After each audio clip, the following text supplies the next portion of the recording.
Right.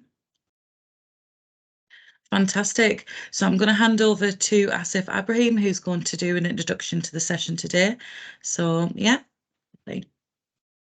Thank you very much, Marianne. Firstly, I'm absolutely delighted to be introducing this session and to be in such esteemed company. My name is Asif Ibrahim. I'm the Director of Legal and Governance at Bradford Council. I'm also a member of the senior management team and the corporate management team. Also got a again, quite a formidable panel who will be supporting on this session. Barry Cusack, Project Officer and Intercultural Coordinator at Bradford Council. Barry gives a wave. I think you did. Yeah, absolutely. But Escrit, award-winning EDI practitioner, working previously for Bradford NHS Trust. Hi, Bo. Has Fumi joined yet? Yep, I see you there in the top corner. So Fumi Stewart, Assistant Principal at Leeds Beckett University, who specialises in EDI research and development. Fumi, do you want to give us a wave, just so everyone knows who you are? There we go. Lisa Wright, EDI lead at Bradford NHS Trust. Lisa, fantastic. And obviously you've met our very own Marion Cuthbertson, who's done a fantastic job in just introducing the session. Marion's the Equity, Diversity, Inclusion Strategic Lead at In Communities. Have I got that right? Great, fantastic. So just to introduce the session, this region, as everyone in this virtual meeting knows, has got a proud history of promoting the anti-racism movement. Root Out Racism was developed by West Yorkshire and Harrogate Health and Care Partnership and the West Yorkshire Violence Reduction Unit, alongside nearly 500 organisations and community allies. West Yorkshire Harrogate anti-racism movement supporters include a whole variety of partners and stakeholders, including NHS organisations, councils, West Yorkshire Police, Health Watch, hospices, universities, housing associations, unions, voluntary community and social enterprise sector, high-profile sports clubs, including Yorkshire Cricket Club, Yorkshire Sports Foundation, Keighley Cougars, the Leeds United Foundation, Community Foundation at Wakefield Trinity, Bradford Bulls Foundation, Castleford Tigers, Halifax Panthers, and the list goes on and on and on. It's an absolutely fantastic list of supporters and organisations who ally. It was co-created by over 100 West Yorkshire and Harrogate Health and Care Partnership ethnic minority colleagues to proactively challenge racism across all aspects of society. And the movement is part of an ongoing commitment to tackle structural and institutionalised racism, as well as addressing health and social inequality needs across the area. The movement came about as a recommendation from the West Yorkshire and Harrogate Health and Care Partnership Review in October 2020 into the impact of COVID-19 on health inequalities, and in particular spotlighting the experiences of ethnic minority staff and allies across West Yorkshire and Harrogate HCP, and illustrated their views and experiences of racism. This movement's also been signed up by a number of other organisations, including the Wellbeing Board, which extends its reach to the police, fire and rescue service and the private sector. There's a suite of educational resources which would support and encourage people to better inform themselves on anti-racist behaviours and practices, whilst linking to training and people's life stories. We'll put this in the chat, Marianne, if we could, during the course of the session, but we've got two links. One, they're both free resources. One is through the West Yorkshire and Harrogate Partnership Root Out Racism link, which again provides some free resources. And in Bradford, our stories are created on the People's Library platform, and it's one of our key actions to raise awareness of the agenda.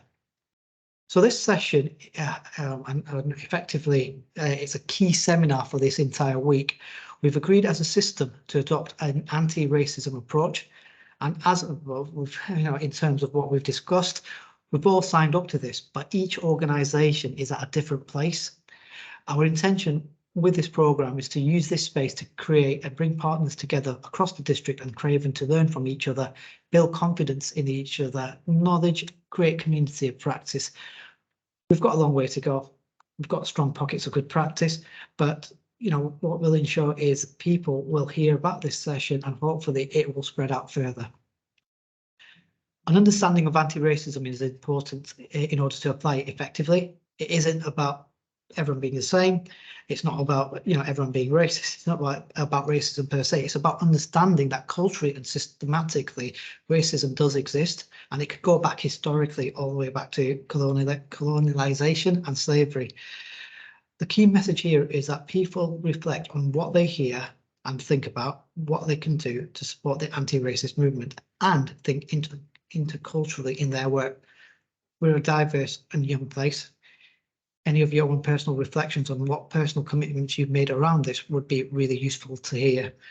So without further ado, I will move to the first presentation, which I think, Barry, that's yourself.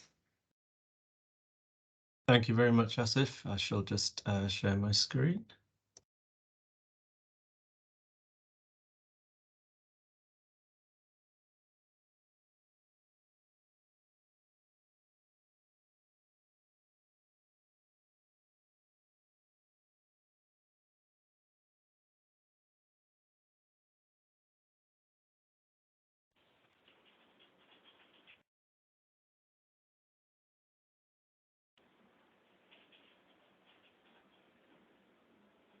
Okay, so I'm here to talk about interculturalism and intercultural cities, of which Bradford's a member.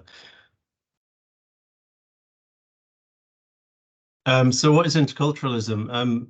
Everybody will have heard of multiculturalism, which was essentially about a kind of acceptance that different groups could live within particular societies or within particular countries. Interculturalism was seen as a way to kind of address some of the failings of multiculturalism, where you might be accepting that there are different groups of people in a society, but that there's nothing much more beyond that happening to encourage interaction, true understanding, and identification of kind of commonalities as well as differences between those groups of people. So it provides an opportunity to address significant issues that people have said there were with multiculturalism. One being that identity is much more complex than just race, that we needed to look at kind of how all types of peoples and different groups and protected characteristic groups can get on, and the fact that lots of us, or most of us, are intersectional in one way or another, and that those things need to be considered. The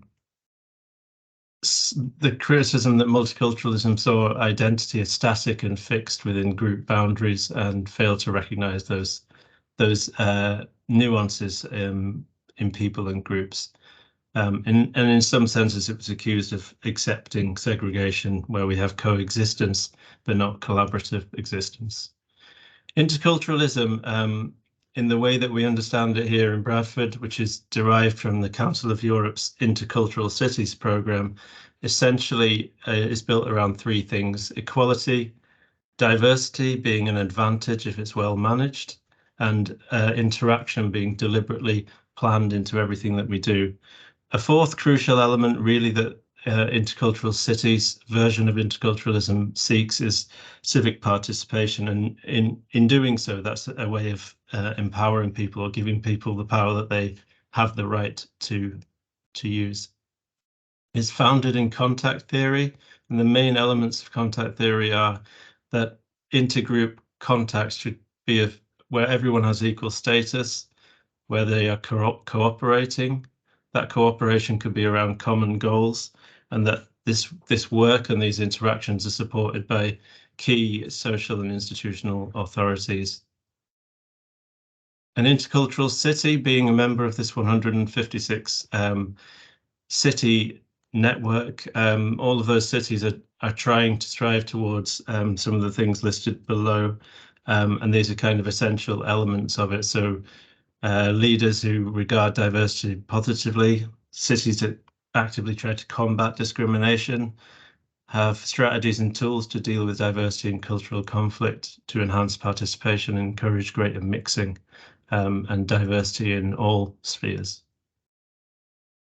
Bradford is a really active intercultural city member, and that's from kind of taking learning from other places as far as Mexico, Australia, Italy, to sharing our learning and developing collaboratively policy briefs and guides for cities to use to try and become more intercultural.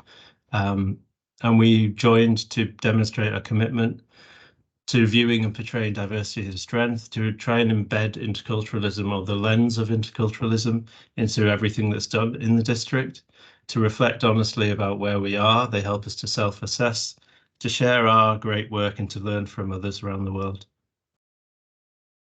This is the vision of the Bradford for Everyone strategy that Stronger Communities works under, and that is a strategy for the whole council around cohesion and integration, which is not really something anyone can argue about. I think the discussion today is more about the different kind of approaches that can be used to reach that vision. We work under four different pillars with focus areas, but really look at the whole kind of society and how to create a Bradford for everyone, whilst doing so in a way that utilizes that contact theory and the equality, diversity and interaction triangle from Intercultural City's version of interculturalism, sorry. These are just some examples of projects that we've put out there in the last few years. There have been many, over 85 projects and campaigns, but most of these could be said to be intercultural. So shared goals, getting people together around a particular thing, in this case, learning to cycle, learning to cook, different people from different backgrounds all sharing the same goals, a shared green and blue space at Friends of Bradford Moor Park, again, intergenerational cooking, upskilling and tackling social isolation across intergenerational and ethnic faith boundaries, utilizing the arts and the leap to encourage communities and people who are doing art and culture in their areas to get involved, school linking, over 19,000 young people involved in one way or another in getting beyond segregated educational and residential boundaries to learn about each other and identify the humanity between and shared values that they have together. LGBT community gardens, so helping to create a place that's both good for sustainability, but also a kind of sanctuary for people who suffered persecution on the grounds of their sexuality. Helping refugees and asylum seekers to learn computer hardware skills, and also to meet each other and other people who aren't from those same backgrounds through that. Young people creating shared computer games, again, shared goals, prolonged regular contact, where the goal becomes more important than the differences or perceived differences between young people. Upskilling again and introducing young people to each other through it. Young youth leadership program with Future Ways. Supporting things like Refugee Week every year and many other campaigns throughout the year that help to promote understanding of people's backgrounds and situations without creating defensiveness.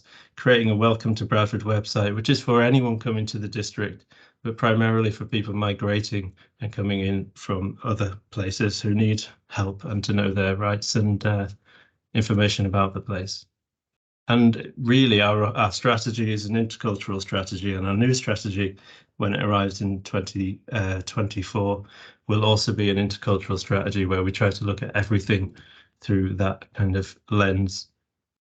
Some of what we've done is campaigns and things about changing perceptions of people. The People Library is all about celebrating diversity, commonality, stereotype breaking stories from people who are from Bradford or have a connection to this place. Having a volunteer ambassador group that's deliberately diverse with real power and decision making from the beginning of projects, commissioning decisions on what they should be, all the way through to evaluation and observation of them, as well as promoting them and sometimes participating in them too. And tackling rumours and encouraging critical thinking has also been a kind of intercultural approach to changing people's beliefs in the way that they act based upon what they believe to be true about others. Identification of co-created shared values that no matter what background people come from or appear to come from, that we all share in the Bradford district, and that can bring people together. And our Citizen Coin app, which encourages volunteering, rewards it, helps businesses by giving digital coins to volunteers who then go into businesses, often ones they'd never have heard of before, which do cross those cultural boundaries and help celebrate diversity, support equality by upskilling people who need opportunities for that, and help with businesses in terms of the cost of living crisis and post-COVID world. So interculturalism is a longer process, I would argue, than some of the things that an anti-racist approach might do. It recognizes that changing minds, perceptions, and behaviors takes time. We'll need it because migration is a constant. Societies don't. There's no end point to this work. It's a matter of continuously putting effort into ensuring that people are welcomed, that they're equal, that we incorporate them into everything and help them to settle and become Bradfordians as quickly as possible in the way that they feel a sense of belonging here. Poverty, war, climate change, droughts, floods, heat waves, shortages, resource-based conflict. There are lots of things out there that will drive further mass migration over the coming years, and we need to be resilient and ready for that and have the policies and procedures and ethos in place to kind of help us cope. We need to tackle algorithmic and social media driven polarization, which is one of the biggest threats I think we face to cohesion and to dealing with other issues at the moment. And this approach, I think, helps to fill that space with more positivity and fact-based narratives around people and groups, helping to build community capacity and resilience. And embedding intercultural policy and practice can ensure a more stable, equal and sustainable future for all. Thank you very much, and I'll hand over to Marianne. Lovely. Thank you so much, Barry. That was really insightful and really helpful for us to sort of have an insight into how interculturalism can be used within our organisations, with some really clear examples of what you've done through the Bradford for Everyone campaigns. So next we have a speaker who's is Bo. I think I did see Bo join. And Bo will be talking through the anti-racism toolkit. Everything will be shared following this session. I think a question just came through there, so we'll be sharing the recordings and the slides. I think, oh yes, there's Bo. Sorry, there's a few people there. I couldn't see everyone. Yeah, Bo will be talking through the anti-racism toolkit that she developed. So welcome, Bo. Hi everyone. Just to say, I've got a little bit of a chest infection at the moment, so hopefully you'll be able to hear me. I'm going to be presenting, and I have my colleague here, Lisa Wright. I, up until a couple of weeks ago, was working for Bradford District Care Trust. Now I'm at Sheffield Children's Hospital as head of equality, diversity and inclusion there. But whilst I was at Bradford District Care Trust, I developed this toolkit. So I'd love to share this with you. And I'll just do that now.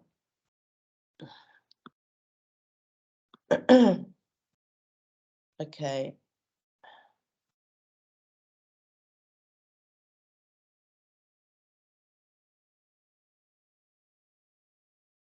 Can anyone see anything?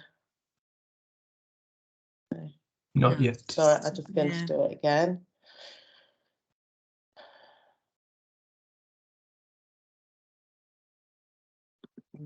Okay.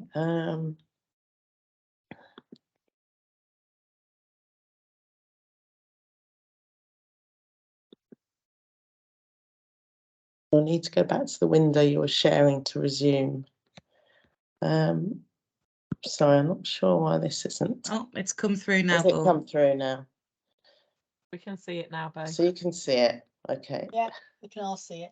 Great when the technology works. Okay, so I'm going to take you through the anti-racist toolkit. And first of all, I'm going to talk about the sort of context as to how it arrived.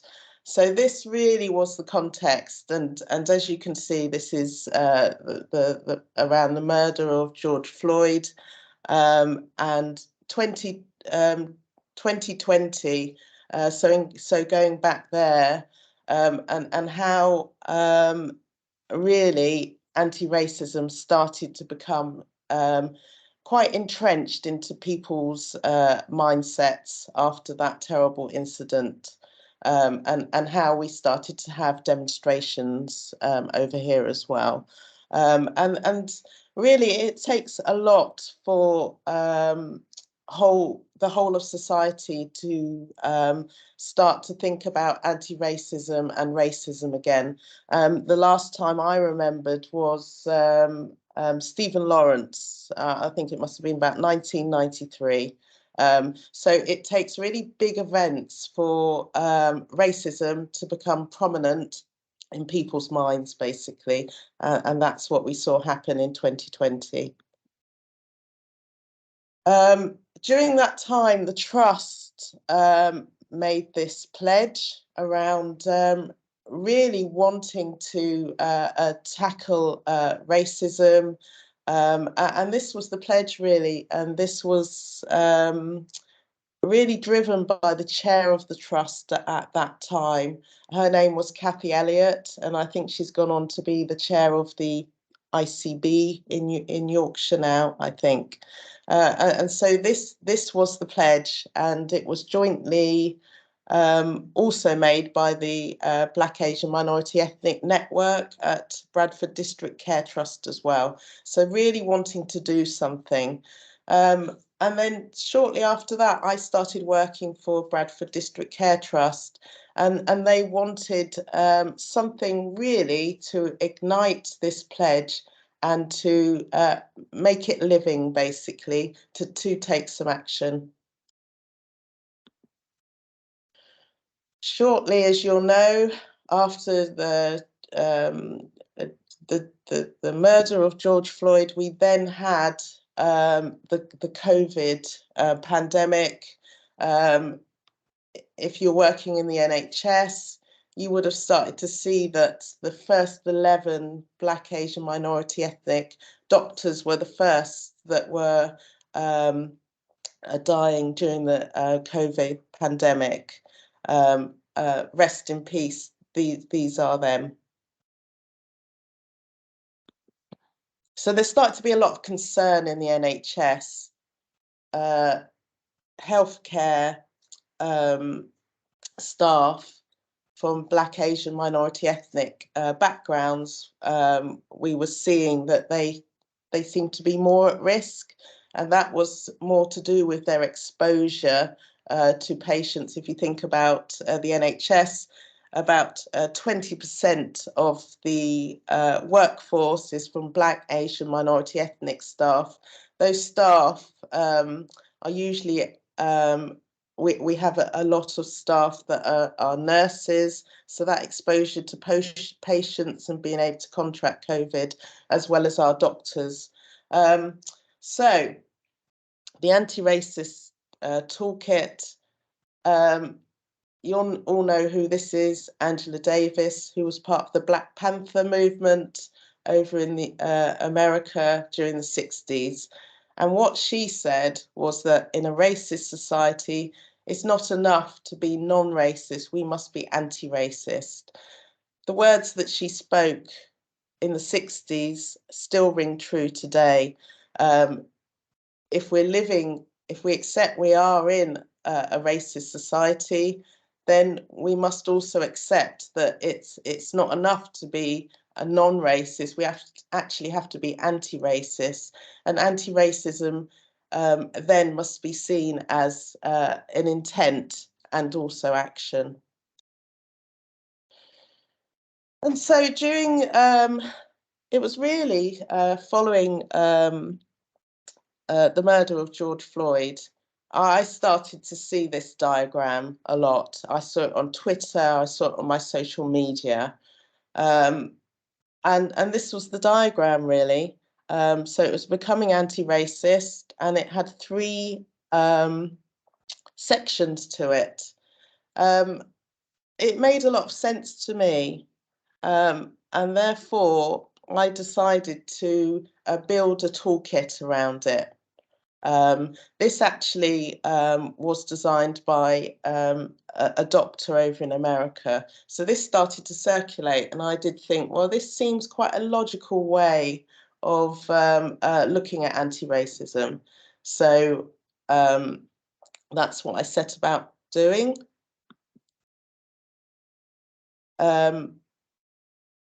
And so I'll just go back. So the fear zone was around, well, why are we scared to have these conversations around racism?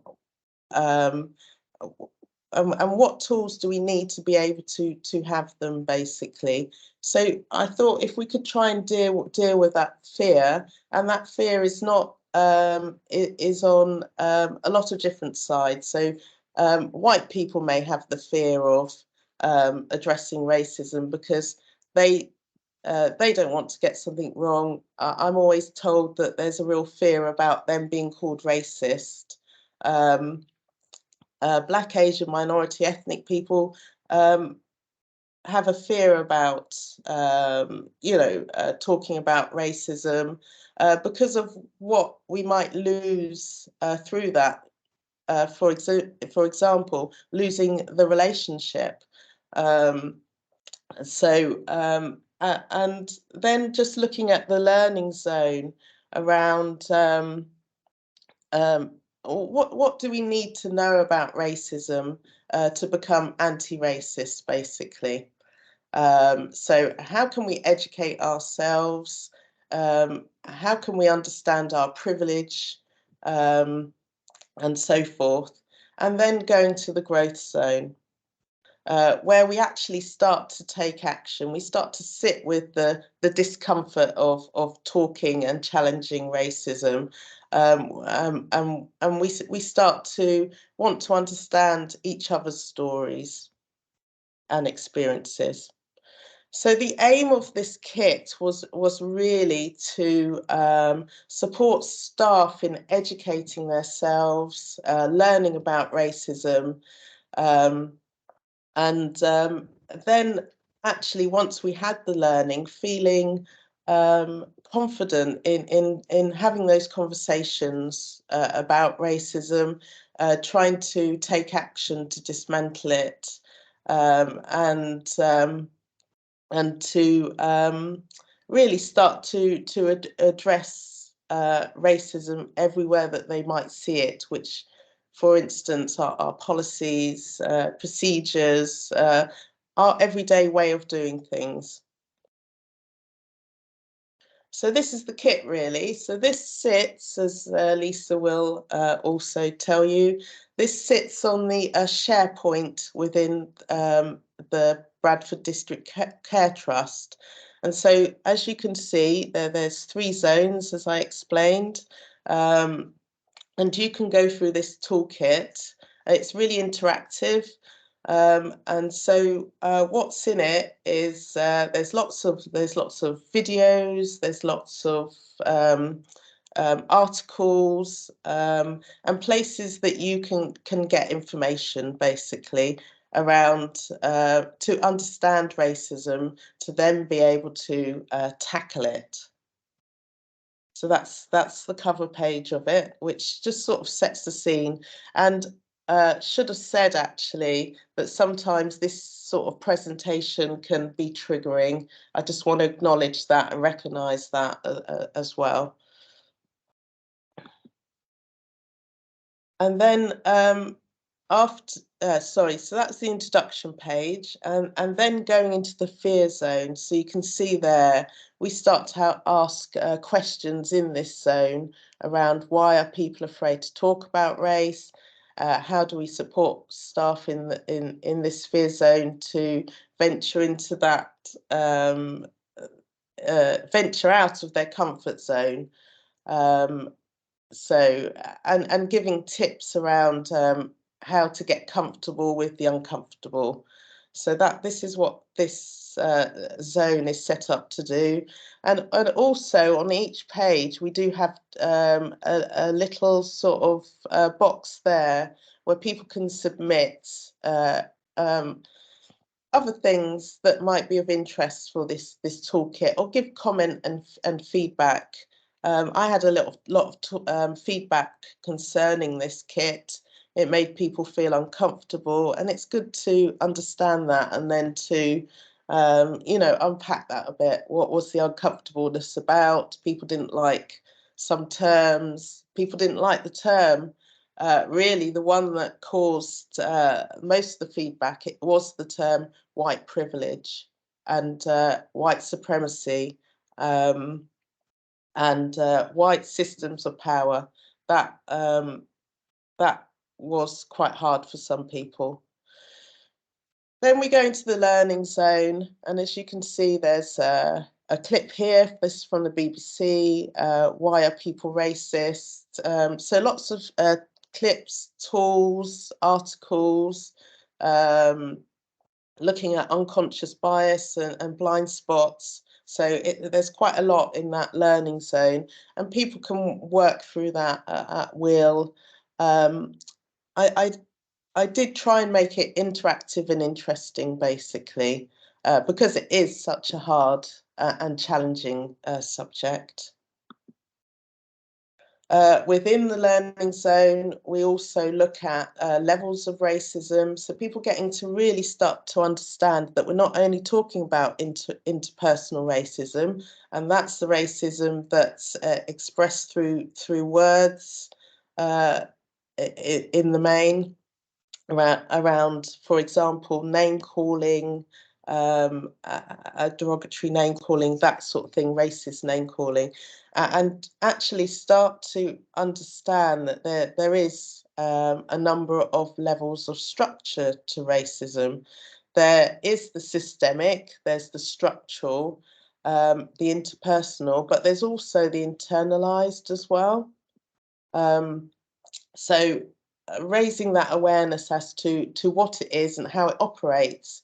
Not everybody is going to know this, so that there is a lot of learning to be done.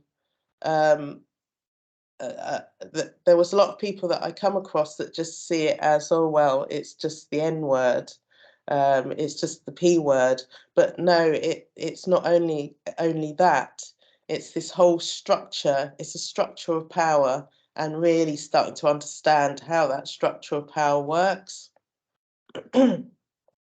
Also in the toolkit, as I said, we've got all sorts of things, such as this is to raise awareness. So we've got a clip by Akela that some of you might know. We've also got you know, how when you are one of the minoritized, racially minoritized people, how you can tend to code switch, how in fact your culture might be different at home, but when you come into your workplace, you might have a slightly different accent, and you might be feeling that you need to behave differently in order to fit in with the majority culture that you find yourself in. And then also the impact of racism, so the effect that it can have on someone that's experiencing it, and those will be the health effects of having to live under a system of racism, basically. And this is the final page of the final section of the anti-racism toolkit, and this is the growth zone. So really, we start to look at how essentially we are socialized into this system, this hierarchical system that means that one race is seen as superior over another, basically. So we look at the cycle of socialization, is what it's called. So really it's around someone is born and given a race, a gender, sexual orientation. They're born into this system, and then slowly during as they mature, and as a person is socialized, they unwittingly get socialized into this system, basically, of racism, but not just racism. We could look at the system as also being socialized into ableism, into heteronormativeness, into sexism. So all these messages that are coming to us through how we're educated through school, the books we read, social media, and all of this sort of stuff. So essentially what we then need to do is to be intentional around looking at some of this stuff and actually starting to challenge it. And so in this zone, we now start to talk about, well, how can we challenge this system, challenge the status quo, disrupt the sort of cycle that we have been born into. And we can do that by conversation, learning about difference. And so I give some guidance there about how we can actually do that in a psychologically safe context, basically, because those conversations, as I've come to realise, can be quite daunting for both parties. So this is about pairing up with someone that's not like yourself, racially different, and having those conversations. But those conversations need to be done in a psychological space that is set up, and it's helpful if both what I advocate is both parties go through this toolkit, and I give in this toolkit some reading that should be done, so that they come and they're able to have that discussion, but that there isn't one or the other person having to sort of explain what is racism, what are microaggressions, and so forth. So yeah, so this is more about what's in the learning zone. It's probably out of order, actually, my So yeah, it is about anti-racism being in action. And this is what the kit's really trying to do. So it's being clear that racism does exist, that we live in a deeply unequal society, and that race and anti-racism isn't a means to an end, it's a journey. And that's where I agree with Barry around it being a journey. So it's a continuous journey. We don't know everything, and we're learning all the time. So it's about having that open mindset. It's about challenging racism in a positive and constructive manner. It is about disrupting the status quo. So, because if we always do what we've always done, we'll always get what we've always got. So, and it will just continue. So that's what we're trying to do with anti-racism. People to be intentional and to see it as an action. that we have to actually do something and really keep doing it to be able to disrupt the status quo, or else it will just continue unabated, basically. Lovely. I Thank think you so that's much, it. Bo. I Thank don't know if you. Lisa had anything to add, because I but think we're probably tight for time. The only thing, the only thing I was thinking was we did a lot of consultation on our EDI strategy, which was a belonging and inclusion plan. And I remember going to see lots of different groups of managers, and some managers, you talked about this stuff and there was complete silence, and they were in the fear zone. You know, there was that, and we talked about that, and the guide, the toolkit has given a language to that for people, so it's less threatening to kind of put yourself in that zone, you know, and to talk it through. So I think it's really opened up safe ways to be anti-racist and to talk about these issues for us as an organisation. But I mean, it's great that Bo could come back a couple of weeks after leaving to share that with us. I think she's just shown her passion for it and how articulate she is in getting that across to people. So thank you, Bo, really appreciate it. No problem. Definitely, yeah. And just on reflections with both the presentations, I think it's very clear that, you know, when we think about that wider aspect of, you know, equity, diversity and inclusion and equality work that we're trying to do, it very much is, there's that iceberg model that people have to recognise.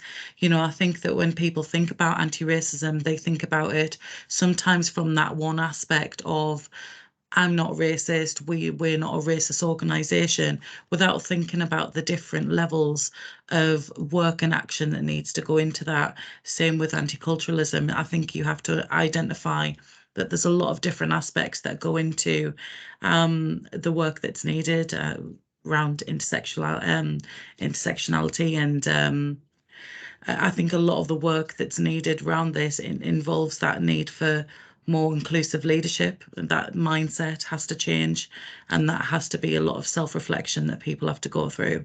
Fumi, I'd love to bring you in to have some insights as well, especially from that education sector point of view on some reflections following the talks.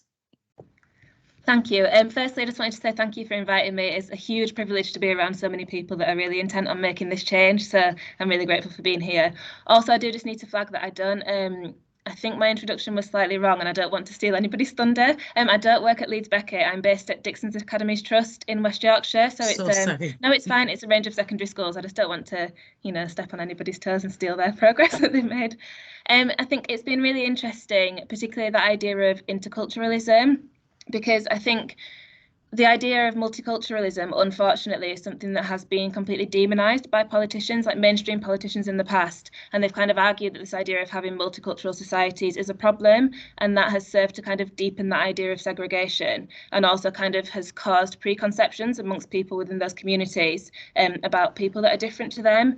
And it's something that we really do see in secondary schools. You can see that students are kind of wary of mixing with different groups, and are even wary of kind of staff from different backgrounds to them. And so that idea of kind of having those shared goals and integration is really, really important. And I liked the idea of having kind of those things like learning to cook and learning to cycle, with like that being the end goal, rather than kind of making it really overtly about you're going to befriend someone that's different to you. I think that's really important. So thank you, Barry. I thought it was really interesting. And then from Bo, I completely agree with everything that you've said, and it's really refreshing to see that toolkit that's available for people to use, because I think one of the things that I've come across most frequently is that people want to engage in this kind of action but have no idea where to start, and so to have that starting point is really, really important, and for that guidance for people. And also just really pleased that you addressed the idea of psychological safety, because I think some people kind of go in all guns blazing, and then there's a lot of onus placed on minoritized groups to educate other people. And, you know, we'll all know it's a really, really draining kind of area to work in. And obviously employers need to kind of make sure that they're safeguarding staff who are involved in that as well. So thank you both. 100%. Lovely. I'd like to open up to the panel for just a couple of insights. I think we're a little bit pushed for time. So realistically, we're all working in these fields and there is work that we're doing within our organisations. So I think it would be helpful if we could think about the sort of top 3 tips of what work you're doing that that's really made the most impact within your organisations and what people can take away. So top 3 tips around sort of anti-racism strategic action, or top 3 tips around interculturalism. Yeah, Lisa.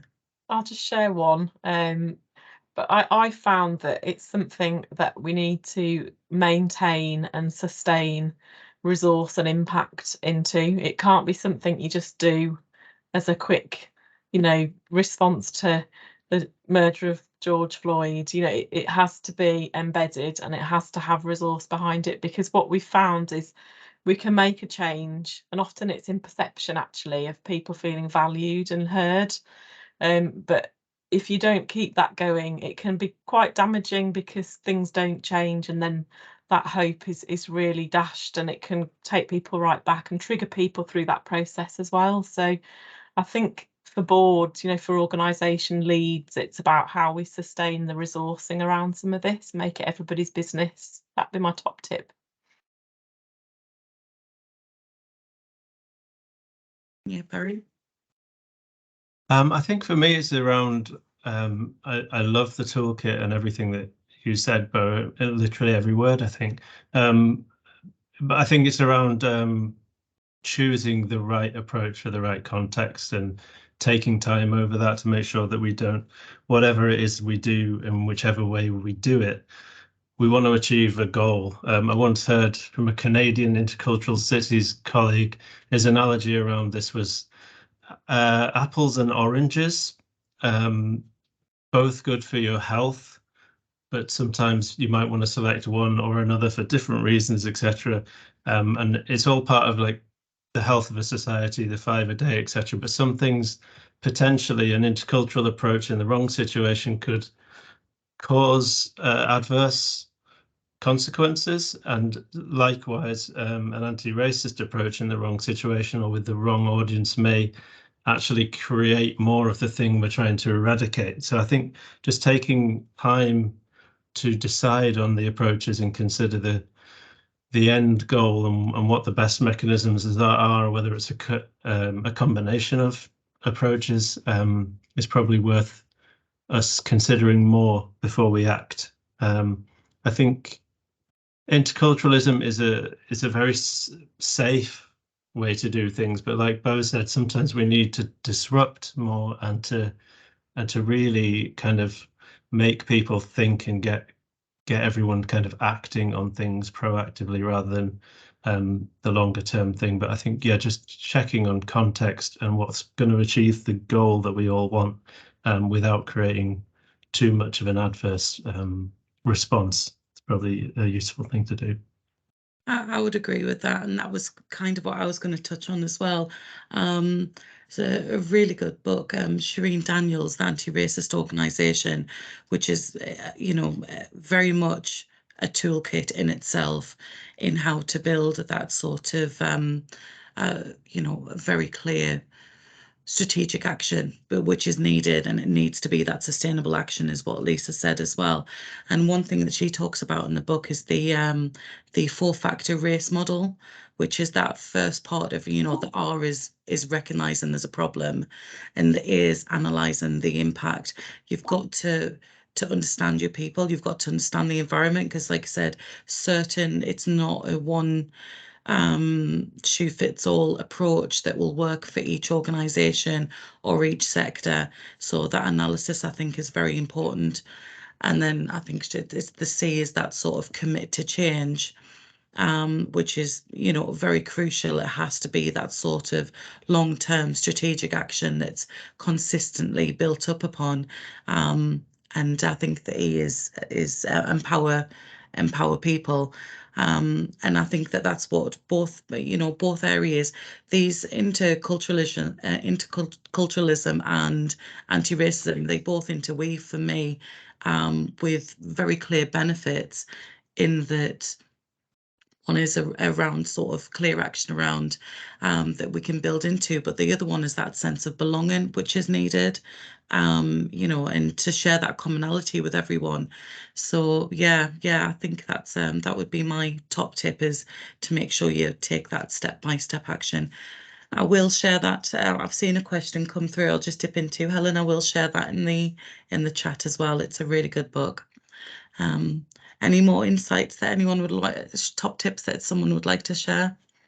Yeah. Yes. Sorry, just had my hand up. Sorry, yes. Yeah, no problem. I'd just like to say that, I mean, I suppose we're all looking for quick fixes, but this is a marathon, it's not a sprint. It will take years. This system took 150 plus years to put in place. So if we think we're going to solve it possibly in our lifetime, well, I don't think so, but we're working towards it, and that's why I must emphasize it's the journey, and journey that we might not see finished, but hopefully will carry on with other people. Definitely. Fumi? For me, I think a lot of this is about listening, and I just wanted to raise awareness to the importance of listening to kind of minoritized and marginalized groups amongst your staff body and within your organisation, and providing people with those opportunities to speak up about things that they do feel are unjust or things that they do feel need to change. I mean, there's a significant difference between asking minoritized groups to educate you and providing people with a platform to speak.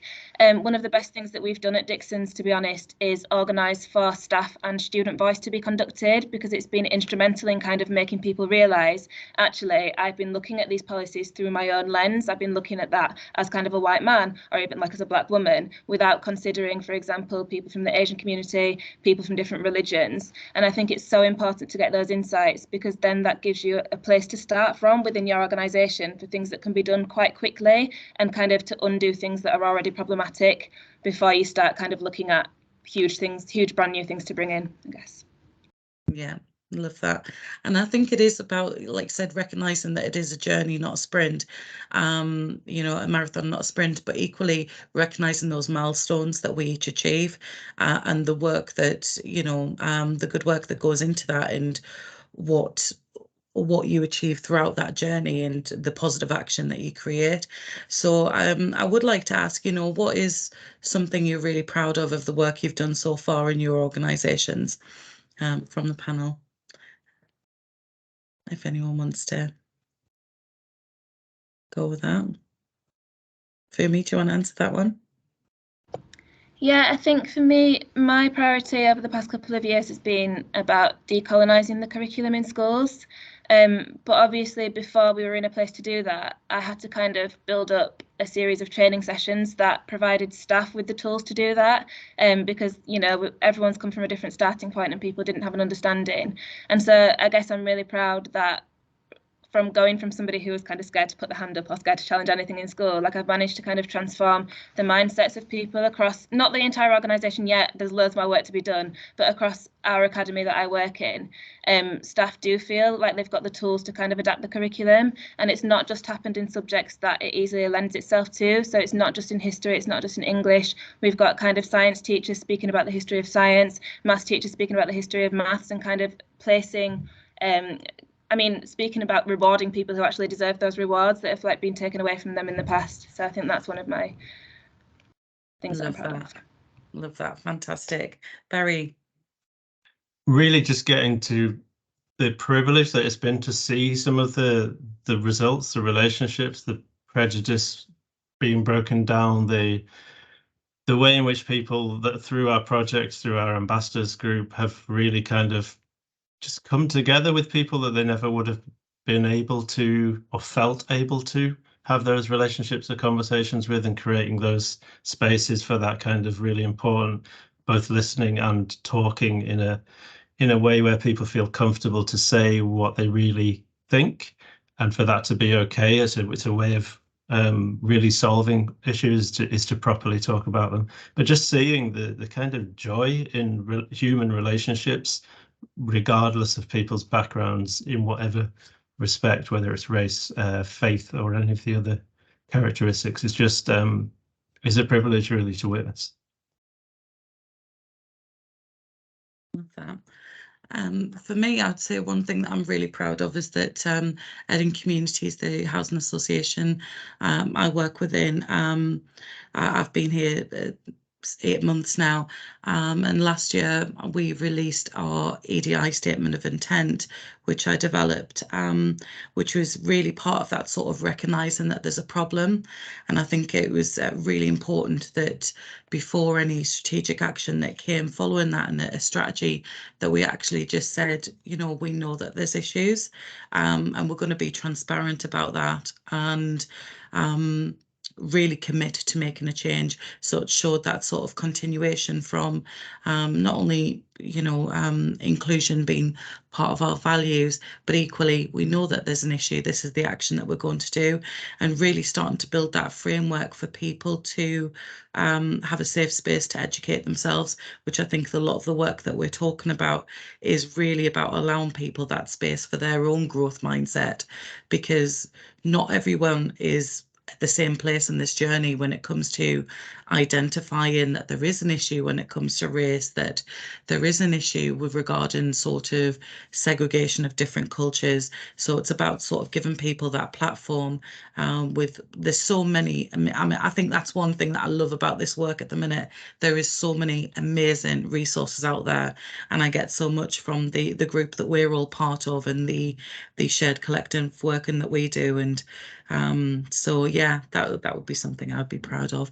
But yeah, I suppose Lisa might want to add to this as well. We were really proud of our belonging and inclusion plan that we put in place with the organisation. Was it a couple of years ago now, Lisa? Yeah, and also the work. I mean, we've been. I would say I'm really proud of the Aspiring Cultures Network, which is the Black, Asian, Minority Ethnic network at Bradford District Care Trust, who have, you know, things like the 2nd anniversary of the George Floyd murder. They wanted the organisation to do something, have a minute's silence, that sort of thing. So always keeping race at the forefront as a priority, as well as having a really open board members that were taking this agenda on as well and prioritising it. So just really proud that we were able to be instrumental in that work and try and steer it and keep it at the forefront. fantastic. Anything you wanted to add there, Lisa?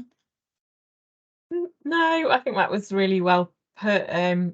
I've been in my job since 2008, and I just reflect sometimes that I can remember having conversations with people about, you know, the disbelieving the data, or not having any data actually, and then disbelieving the data. And now there's a real full acceptance and commitment. So we've got that plan that Bo talked about, you know, and board make pledges. The whole board took a knee publicly. You know, so I just think there is even though it can be really frustrating at times, there is a big shift around the fundamental importance that this holds within all of our organisations. I think you can see that change. Definitely. So I know we are really nearly at 2 p.m. This hour has absolutely flew by, but if there's anyone that wants to jump in with a quick question, you're very much welcome to. And I think we've answered the questions I'm hoping that's come through on chat, but all the resources following this will be shared. Thank you, Barry, for sharing some more guides there as well. Probably a little 1 second takeaway. What would you like everyone to take away from this session? I think for me, it would be that to really start that journey of your own growth and your own education. There is so many resources out there, and you know, keep sharing your voice within your own organizations. Anyone else have a final thought? I just hope it's energized people. It's hard work, isn't it? And you do need to take energy from others. So I hope it has boosted people's energy levels. Lovely. Well, thank you everyone for joining. Like I said, the recordings will come through soon with all the links for today's session, but there is still sessions happening tomorrow as well. So please have a look at the link that's been shared in the chat if you want to join those sessions. And yes, thank you so much. And thank you to our wonderful panel and Asif Ibrahim, who introduced the session as well. So thank you so much, everyone. Have a great afternoon. Thank you. Thank you. Bye. Bye. Take care. Bye. Thank you. Bye. Thank you.